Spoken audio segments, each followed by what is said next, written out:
Hospital en Acción, programa institucional del Hospital San Juan de Dios del Carmen de Viboral, para que se entere de las acciones, promoción de la salud y prevención de la enfermedad.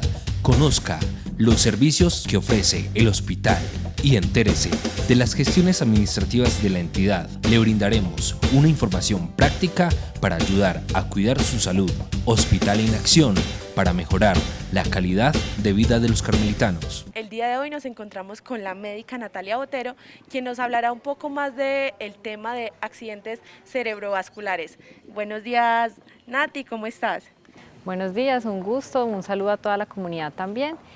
Bueno, el día de hoy vamos a hablar de un tema muy importante, además que siempre cuando tenemos pacientes y familiares que llegan a consulta o al servicio de urgencias llegan con mucha preocupación sobre el tema de accidente cerebrovascular. Bueno, Nati, entonces contémosle a la comunidad qué es eso. Accidente cerebrovascular es una enfermedad, una entidad que se presenta cuando hay una obstrucción o un, digamos, fallo en el flujo de la circulación vascular del cerebro, es decir, que por una hemorragia o por un trombo, ¿cierto? Un fenómeno de tromboembolismo, hay una obstrucción de todo el flujo vascular y eso pues hace que a una parte de nuestro cerebro, dependiendo del tipo pues y de la extensión, ¿no? Pero hace que no le llegue sangre a una parte del cerebro y eso pues evidentemente tiene unas manifestaciones neurológicas y es una urgencia, ¿no? Es una entidad a la cual si un familiar identifica que su hijo, su padre, etcétera, está en un accidente cerebrovascular, deben venir inmediatamente al servicio de urgencias. ¿Cómo lo podemos identificar? ¿Cuáles son esos síntomas que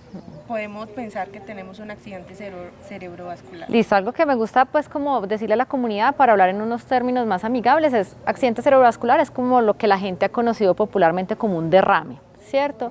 Entonces, para identificarlo, primero depende del territorio vascular y de la cantidad de cerebro que nos esté afectando este accidente.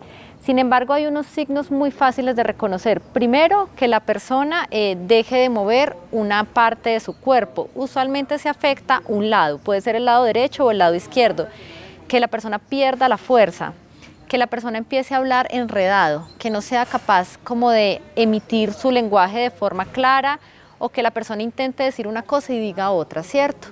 Otra manifestación que es muy evidente es cuando la persona se le ve media cara paralizada y la comisura labial empieza a irse hacia un lado, ¿cierto?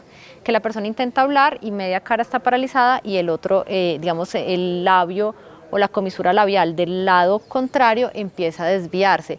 Esas serían como las tres manifestaciones más importantes del accidente cerebrovascular. Incluso en algunos casos el vértigo puede ser una manifestación, aunque el vértigo es mucho más escaso, digamos, de que se presente como accidente cerebrovascular. Principalmente son las tres manifestaciones que les mencioné. ¿Y normalmente da en la cara o también puede manifestarse en otras partes del cuerpo?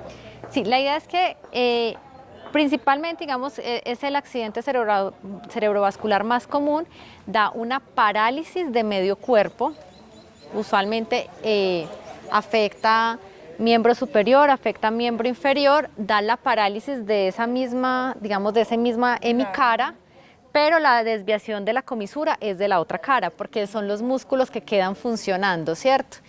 Y dependiendo de si nos afecta cerebro derecho o cerebro izquierdo, es el compromiso del lenguaje también. Listo, entonces ahora que ya sabemos y que entramos un poquito en contexto sobre este tema, contémosle a la comunidad cómo es el tratamiento, en qué momento podemos consultar al hospital.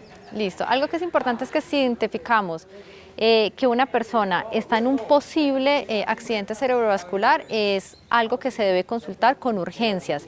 Hay una frase que dicen los neurólogos y es que tiempo es cerebro, ¿cierto? Entre más rápido consultemos y más rápido se puede identificar, podemos preservar más nuestra integridad, digamos, neurológica, nuestra integridad de la masa encefálica. En algunas ocasiones puede haber algo que no es un accidente cerebrovascular, sino un accidente isquémico transitorio, y es cuando la persona en un rango aproximadamente de 15 minutos a media hora recupera sus funciones neurológicas. Sin embargo, si la persona también le pasa eso, debería consultar porque es una persona que tiene alto riesgo de desarrollar un accidente cerebrovascular en días o en semanas, ¿cierto? Entonces, primero es una consulta de urgencia, tienen que venir inmediatamente al servicio de urgencias. En este caso nosotros somos un primer nivel, lo que hacemos es una estabilización del paciente, hacemos unas pruebas iniciales, ¿cuáles son? Una glucometría, un electrocardiograma, perdón. Hacemos pues toda la evaluación clínica del paciente y lo primero es que como médicos definamos si estamos ante un caso de un accidente cerebrovascular o no. Porque lo que te digo, también hay diagnósticos diferenciales. Entre esos, el accidente isquémico transitorio, una hipoglicemia puede darnos unas manifestaciones muy similares a un accidente cerebrovascular. En algunos casos, por ejemplo, el electrocardiograma nos ayuda a definir una de las causas más principales, que son las arritmias. Las arritmias nos producen accidentes cerebrovasculares porque generan trombos, bueno, y otras entidades que debemos identificar. Una vez diagnostiquemos y demos como tal el parte de que podemos estar ante un caso de un accidente cerebrovascular, es una condición que implica un traslado primario a un centro de mayor complejidad, porque esa persona debe tener una tomografía y debe tener un tratamiento especializado. Algo que es importante con los pacientes y hacerle entender a la comunidad, hay una ventana de tratamiento. Si la persona consulta en las 3 primeras horas, bueno, el rango sería hasta 4.5 horas, esa persona podría beneficiarse de un tratamiento, de una terapia que se llama trombolítica. Pero aquí nos llegan pacientes que ya llevan 6, 7, 8 horas, 1 o 2 días después del accidente cerebrovascular. En ese caso no se debería hacer traslado primario porque ya se sale del rango de ventana. Entonces por eso es insistirle a la comunidad de que si estamos ante un evento de estos, consulten a tiempo. ¿Por qué? Porque tiempo es cerebro. Y algo que, aunque es muy triste decirlo, cuando tenemos accidentes cerebrovasculares de despertar, es decir, que la persona estuvo dormida y cuando se levantó ya tenía paralizado medio cuerpo, ya no podía hablar bien, ya tenía su comisura labial desviada, en este caso, infortunadamente, los neurólogos consideran que ya, digamos que es un episodio fuera de ventana también. Entonces la comunidad tiene que ser muy consciente de eso también, porque a veces, claro, todos queremos correrle ante esta entidad, pero ya los neurólogos nos dicen, ese es un episodio fuera de ventana. Nati, ¿y quiénes son más propensos a adquirir esta enfermedad? Entonces, bueno, eso es algo muy importante. Por eso es que nosotros insistimos tanto como médicos en la prevención del riesgo cardiovascular. Todos los pacientes que tengan una arritmia cardíaca, principalmente la fibrilación auricular, por eso es que nuestros pacientes con fibrilación auricular deben estar anticoagulados. Otra es una hipertensión mal controlada. De hecho, un paciente en emergencia hipertensiva lo que puede hacer es un accidente cerebrovascular, pero donde se genera una hemorragia del cerebro.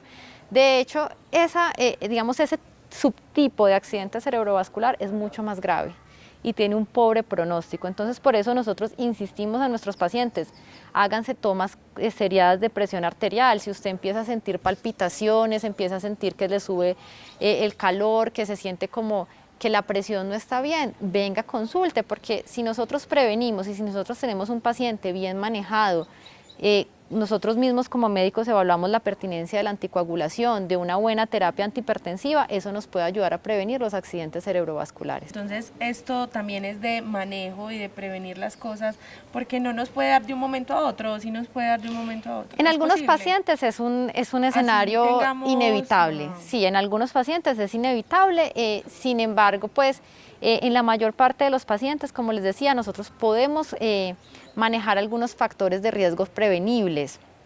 En otros, como les decía, es inevitable y sobre todo es una entidad que aumenta el riesgo con la edad, ¿cierto? Entonces por eso es que principalmente en nuestros adultos mayores se puede presentar el accidente cerebrovascular.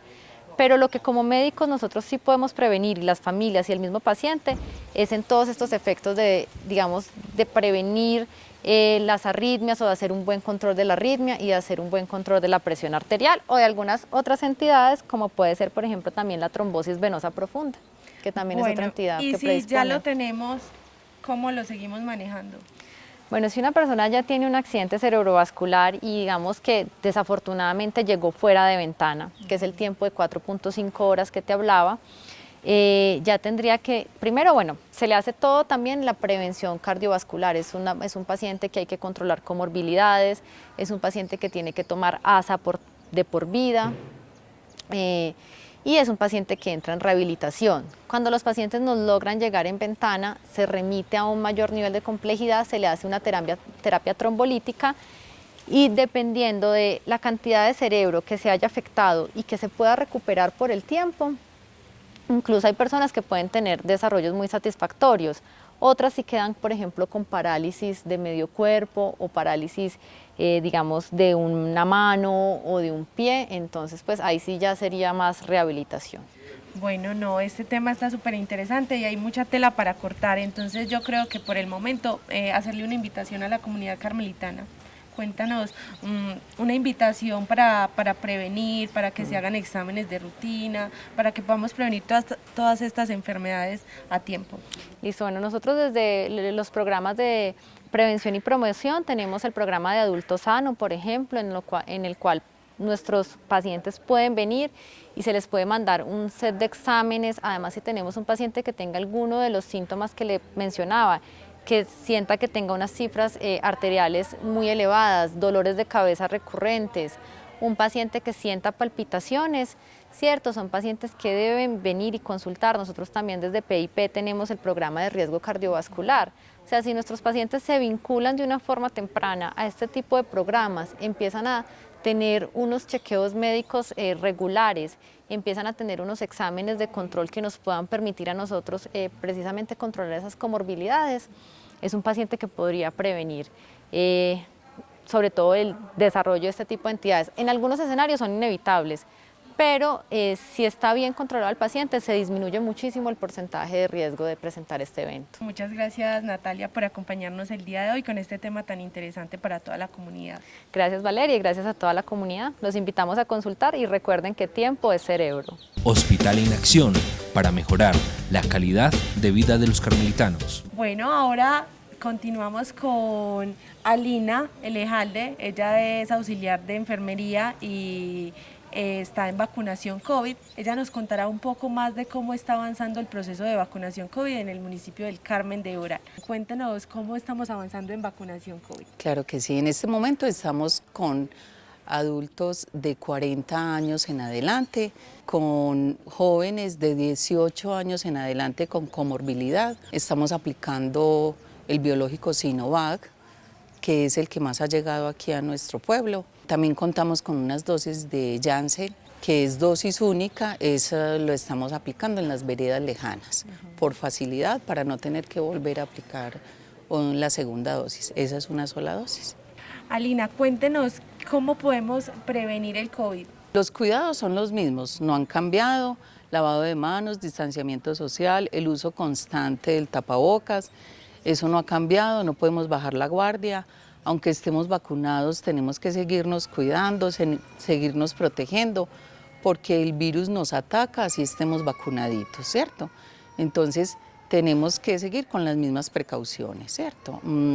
Distanciamiento, lavado de manos constante y uso de tapabocas. Listo, y contémosle a las personas ¿por qué es importante vacunarse? Para las personas que muchas veces dicen que no se quieren vacunar o que no es tan efectiva o que esta vacuna es mejor que esta. La mejor vacuna que podamos tener es la que tengamos en el brazo. De nada nos sirve una vacuna que digan que tiene mucha efectividad y está en otra ciudad y no la podemos alcanzar. Entonces, la mejor vacuna es la que tengamos en el brazo en este momento, sin importar la marca, sin importar el laboratorio. Es importantísimo vacunarnos porque esto nos va a ayudar a que logremos una inmunidad y si la enfermedad nos ataca, no nos golpee tan fuerte, ¿cierto?